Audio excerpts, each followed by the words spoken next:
Farzandi ko'p kasal bo'ladigan ota-onalar, bugungi mavzu siz uchun. Assalomu alaykum. Videoni oxirigacha ko'ring va albatta bolalaringiz nima uchun ko'p kasal bo'lishini, ketma-ket kasal bo'lishini, boshqa kasallikdan chiqmasligini, sabablarini ko'rib chiqamiz. Ruhiy mavzusi haqida ham gaplashamiz va albatta videoni oxirigacha eshitib, diqqat bilan tinglasangiz, albatta yechim topasiz inshaalloh. Videomiz barcha uchun foydali va manfaatli bo'lsin. Men Mehruza Babirovna, integrativ shifokor bo'laman. PhD tibbiyot fanlari nomzodiman. Demak, boshladik.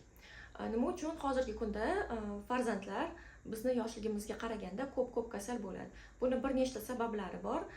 Tibbiy sabablarni gapiradigan bo'lsam, bu hozirgi kunda, demak, bizni o'rab turgan jamiki narsalar bu o'zidan zahar, ya'ni toksinlar ajratganligi sababli, bizda oziq-ovqat mahsulotlarimizda tarkibidagi ozuqaviy foizi kamayib ketayotganligi sababli, har xil turli sun'iy narsalar kirib kelayotganligi sababli va yashash tarzimiz o'zgarib ketganligini ko'rib chiqish mumkin.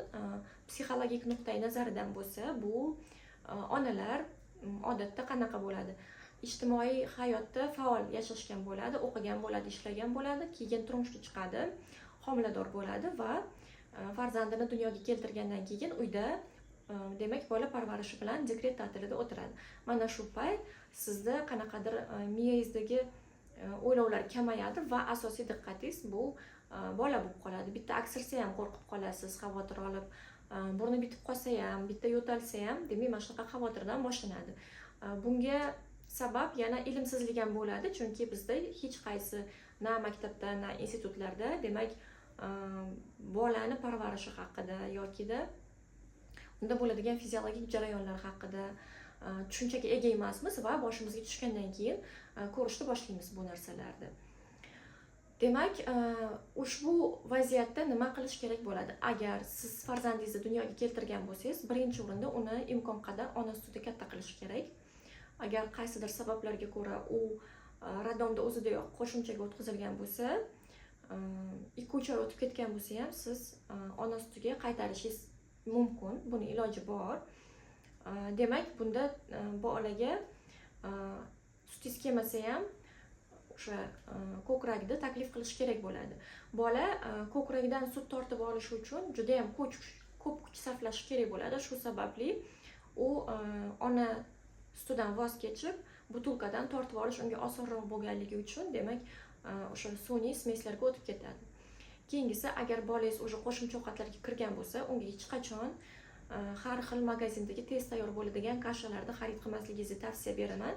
Bolaga qo'shimchalarni, demak, sog'lom ravishda, ya'ni sabzavotlardan hamda tuxumli sarig'idan ozgina miqdorda boshlab ko'rish kerak bo'ladi. Bu hammasi katta alohida mavzu. Bu qisqacha sizni tanishtirib ketish bo'ldi hozir. Keyingisi bu, agar bolangiz o'sha bog'cha yoshidagi bola bo'ladigan bo'lsa, u bog'chaga ketishida va bog'chadan chiqishida shirinliklar bilan o'zingiz bolani ko'nglini olmang. Ya'ni bolalarga shirin ta'mni siz tanishtirasiz. Ushbu odatdan voz kechishingizni tavsiya qilaman. Keyingi masala bu bolalarni o'z vaqtida uxlashi va harakatchan hayotga ega bo'lishi. Hozirgi kunda bolalar gadjetga o'tirib qolgan va shu sababli harakat kam. Semizlik ham bolachalar orasida uchrab turadi. Keyingisi bu, demak, ovqatni yaxshi chaynamaslik. Ovqatni yaxshi chaynamaydi, bolalar xayoli ovqatda bo'lishi kerak, diqqati ham ovqatda bo'lishi kerak, lekin biz nima qilamiz? Oilaviy televizor ko'ramiz yoki telefon ko'rib ovqat yeymiz. Bu odat ham noto'g'ri hisoblanadi. Endi eng asosiy nuqtasiga keldik. Bu ruhiy jihatdan, ya'ni o'sha psixologik nuqtai nazardan deymizmi, qarab chiqadigan bo'lsak, onani endi qiziqishlari, hobbisi, butun dunyosi, butun hayotini mazmuni, maqsadi bu bola bo'lib qoladi va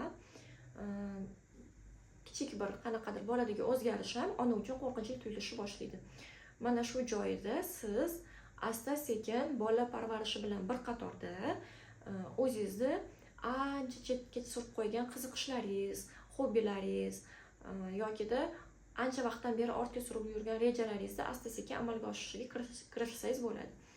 Nimadan boshlashingiz mumkin? Masalan, qachondan beri bir kitob o'qishni orzu qilgandingiz yoki reja qilgandingiz, avval o'sha talabalik mavzularidan ortmagansiz yokida ishingiz sababli o'sha kitobni o'qishga vaqtingiz bo'lmagan, siz endi demak ushbu kitobni o'qib chiqishga bemalol imkoningiz bor.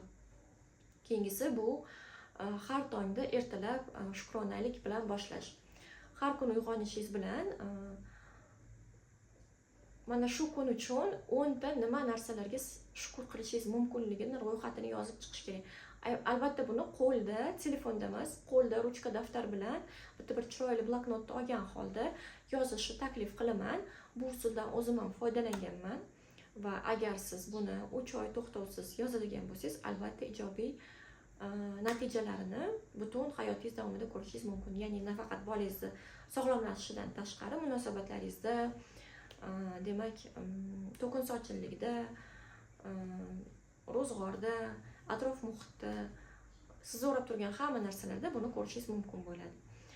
Menga keladigan bemorlarda ko'proq bolachalarda olib kelishadi. O'shanda men albatta onasiga ham tavsiyalarimni yozib ketaman. Albatta har kuni ertalab shukr qilish uchun 10 ta sabab topish va bunda shukr qiladigan sabablaringiz takrorlanmasligi kerak bo'ladi. Keyingisi, kechqurun uxlashdan oldin siz nimalar xohlashingiz haqida bitta alohida bloknot tutishni tavsiya qilaman. Chunki mayli bu juda ham bir absurd, ilojsiz, imkonsiz bir sizni xohishingiz bo'lsa, lekin o'sha bloknotga albatta yozib qo'yishingizni tavsiya qilaman. Har kuni yozishingiz kerak bo'ladi. Kun sayin siz demak o'zingiz nima xohlashlaringizni ko'paytirib borishingiz mumkin. Keyingisi, kun davomida ayol kishi agar ish qiladigan bo'lsa, odatda unda o'sha demak negativ xayollar, kimdir unga yomonlik qilgani, o'tmishi uyg'onib, demak tahlil qilishni boshlanadi. O'shaning uchun agar siz kun davomida ish qiladigan bo'lsangiz, albatta tilingiz va fikr xayolingiz zikr bilan, salovatlar bilan va istig'for aytish bilan band bo'lsa, sizda demak fikrlaringiz ancha tartibga kelib qoladi va qarabsizki, farzandingiz ham kamroq kasal bo'lishni boshlaydi. Chunki sizda diqqatingiz qayerda bo'ladi? Sizda diqqatingiz bu go'zalliklarni ko'rishda, shukr qilishda, pozitiv, ijobiy narsalarga qaratilgan bo'ladi. Buni misolida, masalan, aytaylik, sizda yuzingizda bitta dog' bor deylik.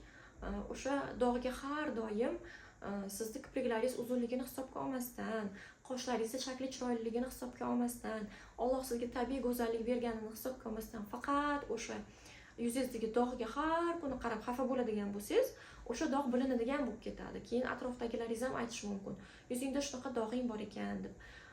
Siz lekin diqqatingizni ijobiylikka, go'zalliklarga qaratadigan bo'lsangiz, unda albatta demak o'sha energiya ko'payadi.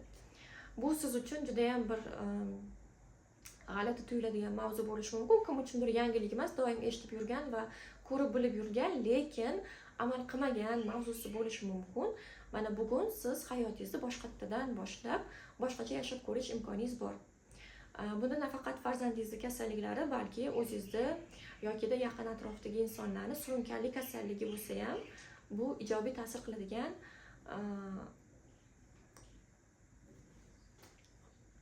nima deydi? Привычка, odat hisoblanadi. Undan tashqari, agar sizda buket surunkali kasalliklar bo'ladigan bo'lsa, yokida farzandingiz 4 yoshdan katta bo'lsa va unda allergiya, bo'y o'sishi, ortib qolishi, hazmsizlik, og'zidan hid kelishi, jamiki nima muammolari bo'ladigan bo'lsa, yokida ich qotishi, yoki tez kasal bo'lish kabi holatlar kuzatiladigan bo'lsa, kattalarda va bolalarda men yaqin orada 15-avgustdan boshlab tozalov o'tkazaman. Ana o'sha tozalovga qatnashishingiz mumkin bo'ladi. Tozalov haqida videoni hozir mana shu video tugagandan keyin ko'rishingiz mumkin va albatta izohlarda ushbu tavsiyalarni sinab ko'rib, natija olib yozib ketishingizni iltimos qilgan bo'lardim, chunki balki yillar o'tib bu video boshqa ota-onalarga manfaatli va foydali bo'lar va albatta kimdir buni o'z tajribasidan o'tkazib, izohlarda yozib ketsa, bu boshqalar uchun ham kuch-quvvat sifatida, turtki sifatida o'zini bir ijobiy hissasini qo'shishi mumkin bo'ladi. Demak, yanada ko'proq ma'lumotlar sizga qiziqarli bo'ladigan bo'lsa, men ancha yil avval Telegram va Instagram sahifalarimni yuritishni boshlaganman. Video opisaniyasi tagida siz ushbu sahifalarimga o'tib obuna bo'lib, yana ham ko'proq mavzularda, hattoki konsultatsiya o'rnini bosadigan mavzularda ma'lumotlar olib, bolajoningizni sog'lom va xotirjamligida katta qilishingiz mumkin bo'ladi. Albatta, ushbu video foydali bo'lgan bo'lsa, duolaringizni eslab qo'ying va keyingi mavzular, qaysi mavzular sizga qiziq bo'lgan bo'lardi, qaysi mavzular haqida yana ham ko'proq ma'lumot olishni xohlashingizni yozib ketsak, demak o'sha mavzuni olib chiqishga harakat qilaman. Sog' bo'ling, salomat bo'ling.